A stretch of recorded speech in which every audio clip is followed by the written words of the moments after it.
हाय दोस्तों, आप सभी को हमारे YouTube channel DC study point में बहुत बहुत स्वागत है। आज हम लोग क्लास 7 के 28 सितंबर को होने वाले हिंदी के वीकली टेस्ट के कुछ महत्वपूर्ण क्वेश्चनों को देखने वाले हैं। इसीलिए आज के हमारे इस वीडियो को आप लोग शुरू से अंत तक देखें और हाँ, अच्छा लगे तो अपने दोस्तों को भी ज्यादा से ज्यादा शेयर करें। तो चलिए दोस्तों, अब देर न करके एक एक करके उन सभी क्वेश्चनों को देखते हैं। तो दोस्तों, आज हम लोग सबसे पहले इस चैप्टर के सारे महत्वपूर्ण बिंदुओं को देख लेते हैं। सबसे पहला दिया गया है कि भोलू 8-9 वर्ष का लड़का है। वह अपने पिता श्यामू के साथ कागज बिनने का काम करता है। दूसरा पॉइंट है कि भोलू की माँ रमा बस्ती के कई घरों में साफ सफाई का काम करती है।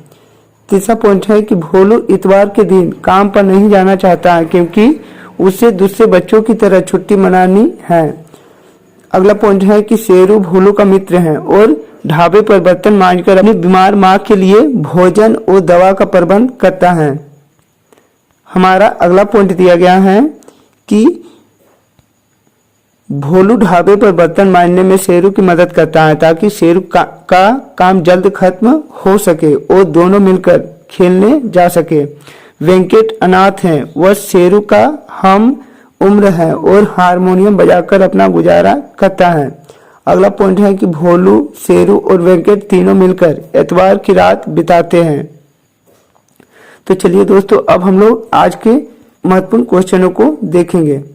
हमारा सबसे पहला क्वेश्चन दिया गया है कि छुट्टी का दिन पाठ के लेखक कौन है। पहला ऑप्शन महादेवी वर्मा, दूसरा ऑप्शन प्रयाग शुक्ल, तीसरा ऑप्शन देवेंद्र कुमार या चौथा ऑप्शन है श्याम व्यास। तो छुट्टी का दिन पाठ के लेखक देवेंद्र कुमार है, इसीलिए इसका सही जवाब है ऑप्शन नंबर सी। हमारा अगला क्वेश्चन कह रहा है कि छुट्टी का दिन की रचना विद्या क्या है। पहला ऑप्शन कविता, दूसरा ऑप्शन कहानी, तीसरा ऑप्शन जीवनी या चौथा ऑप्शन है एकांकी।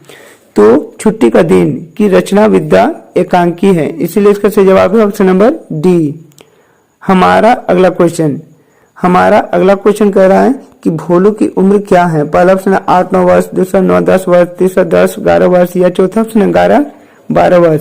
तो भोलू की उम्र लगभग 8-9 वर्ष थी, इसलिए इसका सही जवाब है ऑप्शन नंबर ए। हमारा अगला क्वेश्चन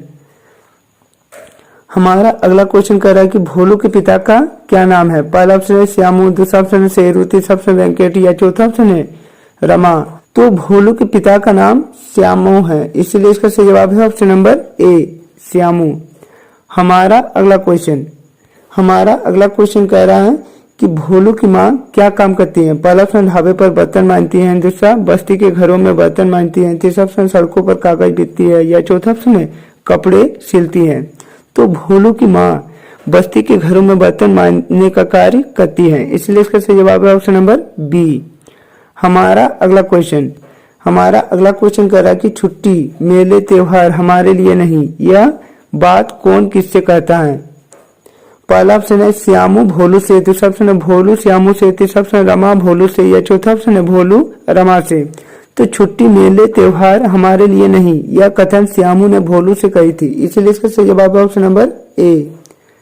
हमारा अगला क्वेश्चन कह रहा है कि किसने कहा कि जादू की किताब मिल जाए तो जिससे खालते ही सब कुछ अपने आप समझ आ जाती है। पहला ऑप्शन शेरू, दूसरा ऑप्शन भोलू, तीसरा ऑप्शन वेंकट या चौथा ऑप्शन है रमा। तो यह कथन शेरू ने कही थी, इसीलिए इसका सही जवाब है ऑप्शन नंबर ए।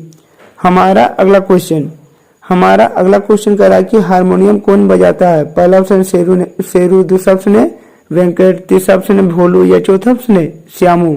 तो हारमोनियम वेंकट बजाता है, इसलिए इसका सही जवाब है ऑप्शन नंबर बी। हमारा अगला क्वेश्चन कह रहा है कि मैं शेरू की तरह नौकरी तो नहीं करता, पंक्ति के आधार पर बताइए कि शेरू कौन सी नौकरी करता है। पहला ऑप्शन है कागज बिनने का, दूसरा ढाबे पर बर्तन मांजने का, तीसरा ऑप्शन है बस्ती में सफाई करने का या चौथा ऑप्शन है गीत गाने का। तो इस कहानी में शेरू एक ढाबे पर बर्तन मांजने का काम करता है, इसलिए इसका सही जवाब है ऑप्शन नंबर बी। हमारा अगला क्वेश्चन और हमारे इस सेट का आखिरी क्वेश्चन। अगला क्वेश्चन कह रहा है कि छुट्टी का दिन एकांकी किस समस्या पर आधारित है। पहला ऑप्शन बाल मजदूरी, दूसरा ऑप्शन है वेमेल विवाह, तीसरा ऑप्शन है अंधविश्वास या चौथा ऑप्शन है स्त्री शिक्षा। तो छुट्टी का दिन एकांकी बाल मजदूरी समस्या पर आधारित है, इसलिए इसका सही जवाब है ऑप्शन नंबर ए। तो दोस्तों यह था आप लोगों का होने वाला 28 सितंबर के वीकली टेस्ट के कुछ महत्वपूर्ण क्वेश्चन। इसी तरह के अच्छे अच्छे वीडियो को सबसे पहले देखना चाहते हैं तो हमारे इस चैनल से आप लोग जुड़ जाएं। हमारे इस चैनल को सब्सक्राइब कर लो और बेल आइकन को दबा ले ताकि हमारे इस चैनल में जब भी कोई नया वीडियो अपलोड हो आप तक नोटिफिकेशन सबसे पहले पहुंचे। तो चलिए दोस्तों और एक नए वीडियो के साथ फिर मिलते हैं, तब तक के लिए बाय।